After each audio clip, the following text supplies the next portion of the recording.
Welcome to Faith in Motion, where modern minds meet timeless truths, where we keep it real, whether coaching, directing, or mentoring young minds, fostering marriage and relationships. It's all about becoming stronger, wiser, and ultimately drawing closer to God. We're tackling everything from life's tough lessons to building character, issues in the world, relationships, and a rock-solid faith. Let's get moving to becoming the kings and the queens we were born to be. Because faith without action is just talk. So let's put our faith in motion. God is real. The Bible is the truth. The evidence that is coming out more and more as the years go on and go by is just undeniable. Put your own faith and your own beliefs to the test. And so let's get right into it. This is how God designed us before birth. So what we're about to look at is a time lapse on what is happening in the womb of a mother and the baby. And this is what God, his hand, his workmanship, what he's doing from the womb.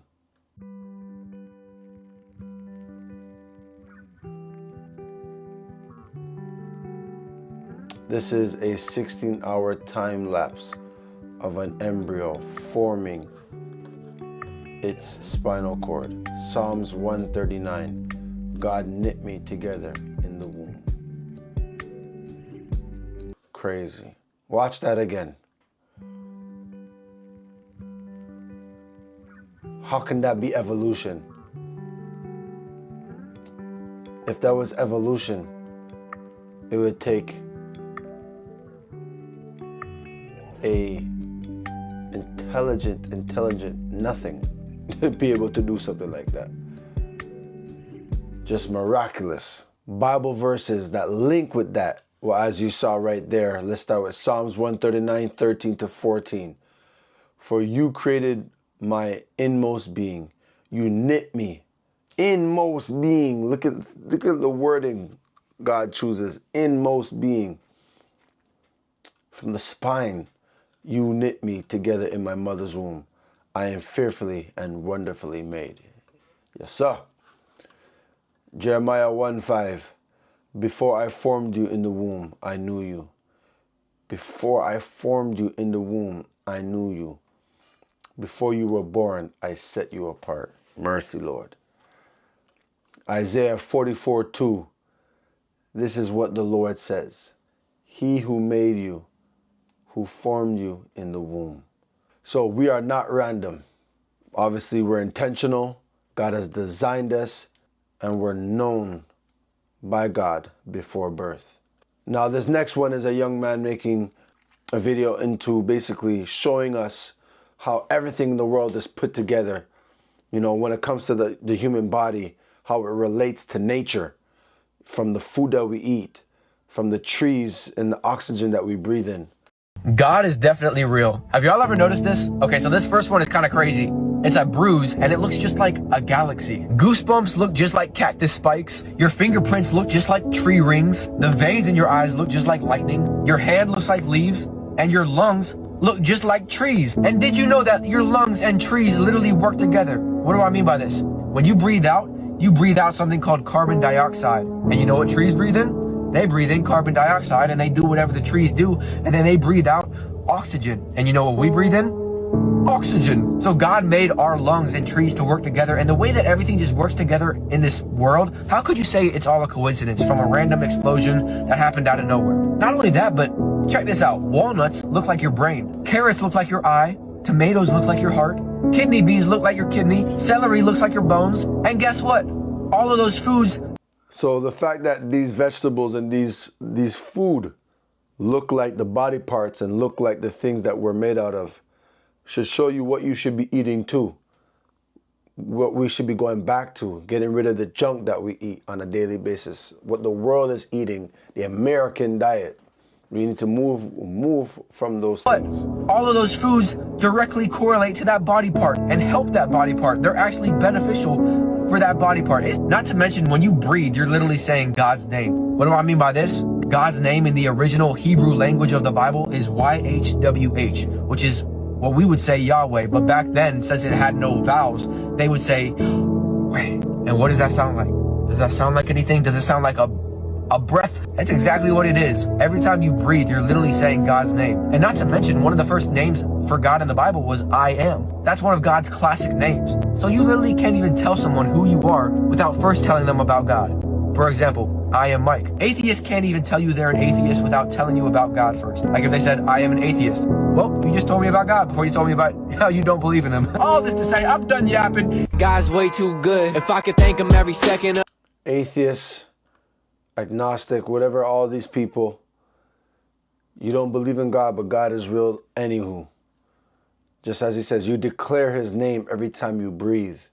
Every time you say something of I am. That's why even stating I am is so important, and you need to study that, because when you look in the mirror and you say to yourself, I am dumb, I am not, I am this, in a negative manner, you are literally speaking that into your flesh, into your body, into your mind. Every day we need to be speaking in a obviously positive, but in an uplifting way. If we could reprogram ourselves. Be careful how you say I am. Be careful about what you're doing with those words. But anyways, let's go to some verses. Romans 1:20. For since the creation of the world, God's invisible qualities have been clearly seen, being understood from what has been made. Colossians 1:16-17. For in him all things were created. All things have been created through him and for him. He is before all things, and in him all things hold together. Yes, sir.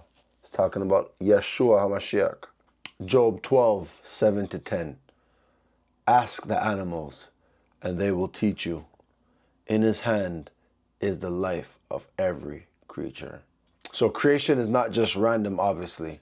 It has order, it's interconnected, it's sustained by God. Nature reflects pattern, intelligence, and the ultimate cosmic intelligence.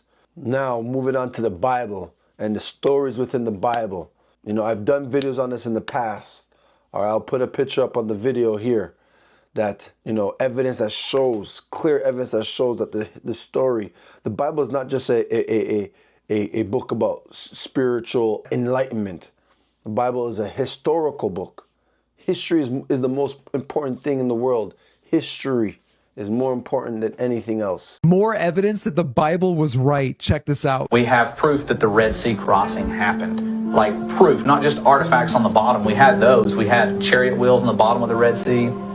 We had all these cool little artifacts. But the coolest thing that I saw is the shoreline. If you've ever watched the Ten Commandments movie, they had that big pillar of fire that came down. That's mentioned in the Bible. This pillar of fire, I just pictured these flames coming down. But when you go to that shoreline where it's documented to happen, the entire shoreline is melted sand. And it takes about 3,000 degrees or more to melt that sand. And it's evenly melted. You can almost see like footprints. There's stones infused in this melted sand. This is amazing. You don't hear about it.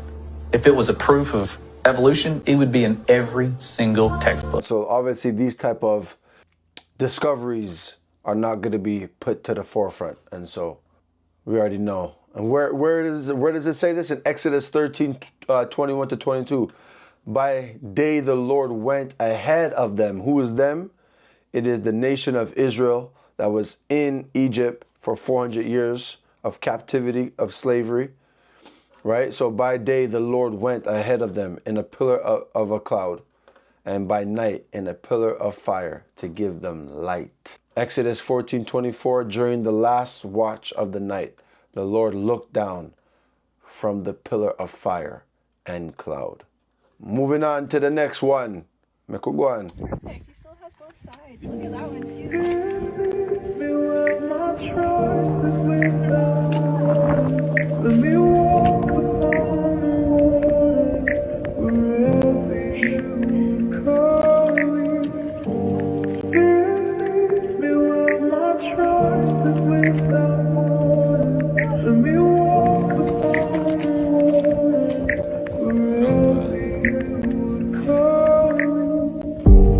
How can seashells, how can things that belong in the ocean be on the tallest, the highest mountains of the earth? There's only one explanation for this, only one. And the flood covered all the earth. If you know the story of Noah. Let's go Genesis chapter 7, 19 to 20. The waters rose greatly on the earth, and all the high mountains under the entire heavens were covered. The waters rose and covered the mountains to a depth of more than 15 cubits. Genesis 7:23. Every living thing on the face of the earth was wiped out. Come on now. 2 Peter 3:6, New Testament. By these waters also the world of that time, so he's talking about the past, was deluged and destroyed. As we get into the end times, as we get into the closing of world's history before Christ comes, I truly believe more evidence is going to be coming out. And God's purposely going to be allowing these things. Obviously, he wants these things to come out to increase his people with more faith, but as well bring people into the fold, bring people into the faith. And so now this last video, if you're struggling to believe in God and you're asking like, oh, why doesn't he just appear to me right here so I could believe in him? That's not going to make you believe. If all the evidence that you already seen and all the evidence and the proof and the scriptures that we have this day, Jesus Christ is the most written about character ever. It just takes faith. So my question is, if God is so real, why doesn't he just reveal himself to everyone automatically? So here's what's interesting. You guys are all familiar with the story of Lazarus. Jesus comes back and he raises Lazarus from the dead. Okay, now you raise somebody from the dead, you're gonna get my attention. Okay, I'm listening. I'm with you now. I'm gonna pay attention. And we think, oh my goodness, that's so amazing. Jesus raised somebody from the dead. Here's what's interesting. When you keep reading past that, it talks about many people believed in Jesus. But then you go into the next chapter, chapter 12 of the book of John, and it says that the Pharisees, who were the religious leaders, were angry with Jesus for raising Lazarus from the dead. And so they began to plot how they might kill Jesus for raising Lazarus from the dead and how they might kill Lazarus again. Why do I tell you that, my friend? Because I don't think there's anything more God could have done to have made himself more clear to us. I think what we have the assumption that we somehow are going to be different than the people who watched Jesus do what he did and still walked away. The reality is, guys, we aren't that different. So my question then is, what then does God have to do? The evidence of miracles isn't enough. Jesus living isn't enough. Jesus raising himself from the dead isn't enough. I don't know what more God can do, because I don't think the issue is not that God isn't obvious. I think the issue is that we don't want to believe because of what it might mean for us. Most people don't want to believe because it means that they'll have to change their ways. It means that they'll have to change their life, their lifestyle. You cannot live the same way you're living, especially if you're living wrong or you're living contrary to the standards of God. And if you start to believe and start to see the evidence for God, it will naturally go against your carnal nature. And so, like she said, it's not about you needing more proof, even though as I made this video about having evidence and proof for God and proof for the Bible, you don't believe because you don't want to believe and you don't want to change the way you live. And once you come to that breaking point of knowing that you have to change your life, the tug of war is that you don't want to because it means you have to change your lifestyle. You have to follow him, but not knowing that following him is actually going to set you free. And we all struggle with it too. It is a daily battle for those who believe in God and claim to be followers of Christ. I hope you're blessed. And as always, keep your faith in motion.